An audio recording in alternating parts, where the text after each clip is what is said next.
Star himself is a super star. So ನಮ್ಮನ್ನೆಲ್ಲ ಅಷ್ಟೆಲ್ಲ care ಮಾಡ್ಬೇಕಂತಾನೂ ಇಲ್ಲ. ಒಂದು ಸಿನಿಮಾ ಅಂತ ಹೇಳಿದಾಗ ಒಂದು ಶೂಟಿಂಗ್ ಸೆಟ್ ಅಲ್ಲಿ ಕೆಲವೊಂದು ಅನ್ಫಾರ್ಗೆಟೇಬಲ್ ಮೂಮೆಂಟ್ಸ್ ಇರುತ್ತೆ ಅಂಡ್ ಕೆಲವೊಂದು ಅದು ಲೈಫ್ ಟೈಮ್ ಎಕ್ಸ್ಪೀರಿಯನ್ಸ್ ಅಂತ ಹೇಳ್ತೀವಿ. ಸೊ ಆತರ ಏನಾದ್ರು ಆಗಿದೆ ಡೆವಿಲ್ ಸೆಟ್ ಅಲ್ಲಿ ನಿಮ್ಗೆ?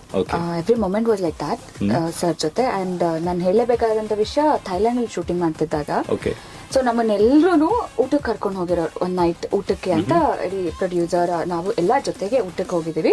ಎಲ್ಲಾ ಐಟಮ್ಸ್ ಆರ್ಡರ್ ಮಾಡಿದ್ದಾರೆ ಅಲ್ಲಿರೋದು. ಪ್ರತಿಯೊಂದು ಹೊಸ ಹೊಸ ಐಟಮ್ಸ್ ಎಲ್ಲ ಕುತ್ಕೊಂಡು ಆರ್ಡರ್ ಮಾಡಿದ್ದಾರೆ. ಪಾಪ ನಮ್ಮನ್ನೆಲ್ಲ ಹೊಟ್ಟೆ ತುಂಬಾ ತಿನ್ಸೋರು ಅವ್ರು.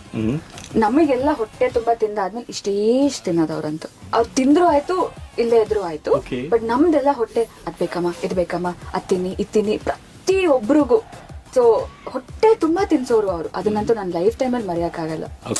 ಏನ್ ಬೇಕು ಅದು ತಂದಿಟ್ಟು ತಿನ್ಸಿ ಪಾಪ ಅವ್ರು ಮಾತ್ರ ಇಷ್ಟೇ ಇಷ್ಟು ತಿನ್ನೋರು. ಸಾಕಮ್ಮ ನನಗೆ ಸಾಕು. ಸೊ ಅದನ್ನ ನನ್ನ ಲೈಫ್ ಟೈಮ್ ಮರೆಯಕ್ಕಾಗಲ್ಲ. ಅವ್ರು ಮಾಡಿರೋಂತ ಕೆಲವೊಂದು ಹೆಲ್ಪ್ ಎಲ್ಲ ಪಾಪ ಯಾರು ಮಾಡ್ತಾರೆ. Is a star himself, is a super star. So ನಮ್ಮನ್ನೆಲ್ಲ ಅಷ್ಟೆಲ್ಲ ಕೇರ್ ಮಾಡ್ಬೇಕಂತಾನೂ ಇಲ್ಲ. ಬಟ್ ಪ್ರತಿಯೊಂದು ಆರ್ಟಿಸ್ಟ್ನು ಅಷ್ಟು ಜಾಗೃತೆಯಿಂದ ಅಷ್ಟು ಪ್ರೀತಿಯಿಂದ ನೋಡ್ಕೊಡೋರು. ಸೊ ಅದು ಇದೇ ಅವರ ವ್ಯಕ್ತಿತ್ವ ಖಂಡಿತವಾಗ್ಲೂ ಮೆಚ್ಚಬೇಕಾದಂತ ಕ್ಯಾರೆಕ್ಟರ್ ಅವ್ರದ್ದು. ಅವರು amazing human, one of the best souls. ನನ್ನ ಲೈಫಲ್ಲಿ ನಾನು ಯಾರನ್ನೂ ಆತರ ಮೀಟ್ ಮಾಡಿಲ್ಲ. GeM of a person he is.